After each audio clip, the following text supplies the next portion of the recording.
അലീനയെ ബാലചന്ദ്രൻ സ്റ്റാലിന് ഏൽപ്പിക്കുന്നു. അങ്ങനെ പ്രിയ പ്രേക്ഷകരെ, പ്രിയ കൂട്ടുകാരെ, മഴത്തൂര് മുംബൈയിൽ നമുക്ക് കാണാനായിട്ട് കഴിയുന്നത് ബാലചന്ദ്രനാണെങ്കിൽ അലീനയോട് സത്യവും കാര്യമൊക്കെ തുറന്ന് പറയാനായിട്ട് ഒരുങ്ങുകയാണ് എന്ന് കാണാനായിട്ട് സാധിക്കും. സത്യമെന്ന് പറഞ്ഞാൽ വേറെ ഒന്നുമല്ല പ്രേക്ഷകരെ, നിന്നെ എവിടെയാണ് കൊണ്ടാക്കാൻ പോകുന്നത് എന്ന് തന്നെയാണ്. നിന്നെ നിൻ്റെ അച്ഛൻ്റെ കൈകളിലേക്കാണ് ഏൽപ്പിക്കാനായിട്ട് പോകുന്നത് എന്ന് ബാലചന്ദ്രൻ പറയുമ്പോൾ അലീന ആകെ ഞെട്ടിപ്പോകുന്നുണ്ട്. ഇതേ സമയം അലീന നിരവധി ചോദ്യങ്ങൾ ബാലചന്ദ്രനോട് ചോദിക്കുന്നുണ്ട്. എങ്ങനെ എൻ്റെ അച്ഛനെ തിരിച്ചറിഞ്ഞു, ആര് എൻ്റെ അച്ഛനെ കണ്ടെത്തി എന്നൊക്കെ ചോദിക്കുന്നത് കാണാൻ കഴിയും. എൻ്റെ അച്ഛൻ സ്വമേധയാ ഇവിടേക്ക് വന്നതാണോ, അതോ അച്ഛൻ പോയി കണ്ടെത്തി എന്നെ നിർബന്ധിച്ച് അവിടേക്ക് അയക്കുന്നതാണോ എന്ന് ചോദിക്കുന്നത് കാണാൻ സാധിക്കും. ഇതേ സമയം ഞാൻ പോയി അന്വേഷിച്ചു നിനക്ക് പോകണമെന്ന് പറഞ്ഞപ്പോൾ ഞാൻ സമ്മർദ്ദമൊന്നും ചെലുത്തിയില്ല, നിന്നെ സ്വീകരിക്കണമെന്ന് പറഞ്ഞ്. നിനക്ക് ആളെ പേര് പറഞ്ഞാൽ മനസ്സിലാവും, സ്റ്റാലി എന്ന് പറയുന്നു. ഏത് സ്റ്റാലി എന്ന് അലീന ചോദിക്കുന്നു. നിനക്ക് മനസ്സിലായില്ലേ, ഇന്നാളൊരു ദിവസം വീട്ടിൽ വന്നില്ലേ എന്ന് ചോദിക്കുമ്പോൾ അദ്ദേഹമാണോ എൻ്റെ അച്ഛൻ എന്ന് ചോദിക്കുകയാണ്. അദ്ദേഹം മനസ്സുകൊണ്ട് എന്നെ സ്വീകരിക്കാനായിട്ട് തയ്യാറായോ എന്നുകൂടി കൂട്ടിച്ചേർത്ത് ചോദിക്കുന്നുണ്ട് എന്ന് കാണാനായിട്ട് സാധിക്കും. ഇതേ സമയമാണെങ്കിൽ ബാലചന്ദ്രനാണെങ്കിൽ അതേ എന്ന് മൂളുകയാണ്.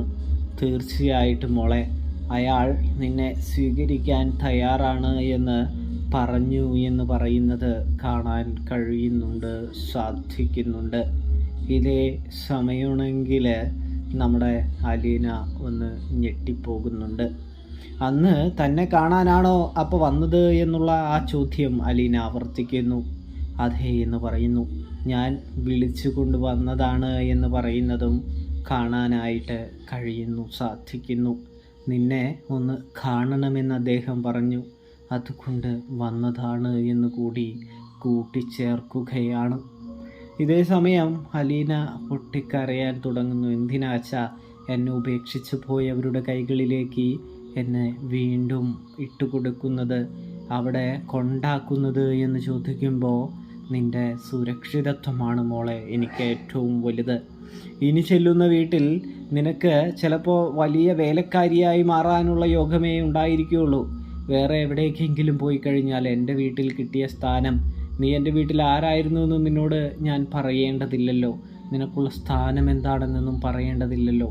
അതുകൊണ്ട് തന്നെ അതിൽ കൂടുതൽ സ്ഥാനം കിട്ടുന്നൊരു സ്ഥലത്തേക്ക് നിന്നെ പറഞ്ഞയക്കണമായിരുന്നു എന്നായിരുന്നു എൻ്റെ ചിന്ത. അതുകൊണ്ട് തന്നെ ഒടുവിൽ അന്വേഷിച്ച് കണ്ടെത്തി ഞാൻ എടുത്തതാണ് നിൻ്റെ അച്ഛനെ. അതുകൊണ്ട് നിൻ്റെ അച്ഛൻ നിന്നെ സ്വീകരിക്കാൻ തയ്യാറായതുകൊണ്ട് തന്നെ നിനക്ക് നിൻ്റെ അച്ഛൻ്റെ കൂടെ പോകാൻ എന്തിനാണ് മടിക്കുന്നത് എന്ന് ബാലചന്ദ്രൻ ചോദിക്കുകയാണ്. നിനക്ക് നിൻ്റെ അച്ഛൻ്റെ കൂടെ ധൈര്യമായിട്ട് പോവാവുന്നതാണ്. അയാൾ എനിക്ക് വാക്ക് തന്നിട്ടുണ്ട്, നിന്നെ വേദനിപ്പിക്കില്ല എന്ന്.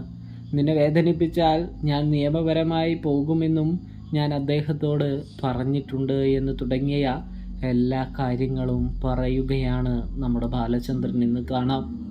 ഇതേ സമയമാണെങ്കിൽ നമ്മുടെ ബാലചന്ദ്രനാണെങ്കിൽ സങ്കടപ്പെട്ടുകൊണ്ടാണ് പറയുന്നത്, നമുക്ക് പോയാലോ എന്ന് ചോദിക്കുന്നു. ഒടുവിലതാ നമ്മുടെ അലീനയെയും കൊണ്ട് ബാലചന്ദ്രൻ സ്റ്റാലിൻ്റെ വീട്ടിലേക്ക് എത്തുകയാണ്. അലീനയെ സ്വീകരിക്കാൻ സ്റ്റാലിൻ വലിയ ആഘോഷരാവ് തന്നെ ഒരുക്കിയിട്ടുണ്ട് എന്ന് കാണാനായിട്ട് സാധിക്കും. എല്ലാവരും അലീനയെ സ്വീകരിക്കാൻ നോക്കി നിൽക്കുകയാണ് എന്നും കാണാൻ കഴിയും. ഒടുവിൽ അലീനയുടെ കൈ പിടിച്ച് സ്റ്റാലിൻ്റെ കയ്യിൽ ഏൽപ്പിക്കുകയാണ് ബാലചന്ദ്രൻ. ഞാൻ പറഞ്ഞതൊന്നും മറക്കേണ്ടതില്ല, എൻ്റെ മോളെ നല്ല രീതിയിൽ തന്നെ നോക്കണം, അല്ലെങ്കിൽ ഞാൻ പറഞ്ഞതൊക്കെ ഓർമ്മയുണ്ടല്ലോ എന്ന് സ്റ്റാലിൻ ഒരു മുന്നറിയിപ്പുമായി ബാലചന്ദ്രൻ കടന്നു വരുന്നുണ്ട്. ഇതേസമയം മിസ്റ്റർ ബാലചന്ദ്രൻ, നിങ്ങൾക്ക് എന്നെ പൂർണ്ണമായും വിശ്വസിക്കാം. ഞാൻ തീർച്ചയായും എൻ്റെ മകളെ പൊന്നുപോലെ നോക്കുന്നതാണ്. എന്തെങ്കിലും കുറവുണ്ടെങ്കിൽ അവൾ നിങ്ങൾ വിളിക്കുമ്പോൾ പറയുമല്ലോ, അല്ലെങ്കിൽ നിങ്ങളെ അവൾ വിളിച്ച് പറയുമല്ലോ എന്ന് സ്റ്റാലിൻ പറയുന്നത് കാണാൻ സാധിക്കും. അങ്ങനെ ഹൃദയം നടുങ്ങുന്ന വേദനയോടെ അലീനയെ ബാലചന്ദ്രൻ സ്റ്റാലിനെ ഏൽപ്പിച്ചുകൊണ്ട് തന്നെ അവിടെ നിന്ന് യാത്ര തിരിക്കുകയാണ് എന്ന് കാണാനായിട്ട് സാധിക്കും. സ്റ്റാലിനെ എടുത്ത് അലീന അത്ര വലിയ കംഫർട്ടൊന്നും ആദ്യം ചെയ്യുന്നില്ല, അതായത് അനുഭവിക്കുന്നില്ല, ഒരച്ഛൻ്റെ സ്നേഹമൊന്നും അനുഭവിക്കുന്നില്ല എന്ന് കാണാം.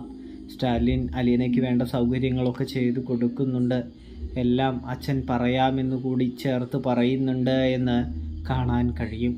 ഇവിടെ ബാലചന്ദ്രൻ ആകെ സമനില തെറ്റി കാറുമായി ബാറിലേക്ക് പോവുകയാണ്. അവിടെ ഇരുന്ന് കണ്ടമാനം മദ്യപിച്ച് അലീന പോയ ദുഃഖത്തിൽ നിന്നും മറികടക്കുന്നത് കാണാനായിട്ട് സാധിക്കുന്നുണ്ട്. അപ്പോൾ റിവ്യൂ ഇഷ്ടപ്പെട്ടാൽ സബ്സ്ക്രൈബ് ചെയ്യാനായിട്ട് മറക്കല്ലേ പ്രേക്ഷകരെ, പ്രിയ കൂട്ടുകാരെ. എല്ലാവർക്കും താങ്ക്സ് ഫോർ വാച്ചിങ്. സബ്സ്ക്രൈബ് ചെയ്യാനായിട്ട് മറക്കല്ലേ.